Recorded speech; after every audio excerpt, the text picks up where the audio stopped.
আমাদের ৭৮তম স্বাধীনতা দিবস যথাযথ সময়ে সম্মানের সাথে উদযাপন করার জন্য সকলে উপস্থিত হয়েছি সম্মানীয় অতিথিবৃন্দ এবং অগণিত শ্রোতাদের আমরা শ্রদ্ধা আর ভালোবাসা জানিয়ে শুরু করছি স্বাধীনতা দিবস সম্পর্কে আমাদের সংক্ষিপ্ত কিছু বক্তব্য।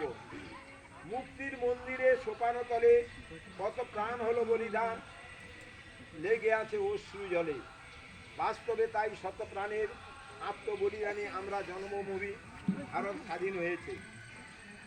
1947 খ্রিস্টাব্দে 15ই আগস্ট, এই 15ই আগস্ট দিনটিকে আমাদের দেশের স্বাধীনতা দিবস হিসাবে আমাদের পালন করা হয়।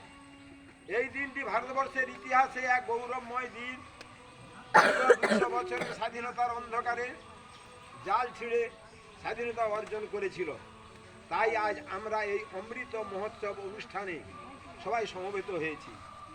আজকের এই পূর্ণতম লগ্নে প্রথমে শতকোটি প্রণাম জানাই স্বর্গত মৃত্যুঞ্জয়ী শহীদদের, নমস্কার জানাই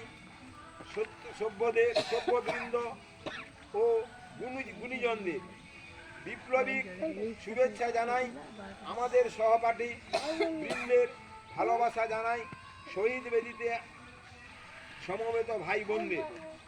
সকলের সামনে এই বিশেষ পবিত্র দিনে আমাকে কিছু বলার সুযোগ করে দেওয়ার জন্য আমি ধন্যবাদ মনে করছি।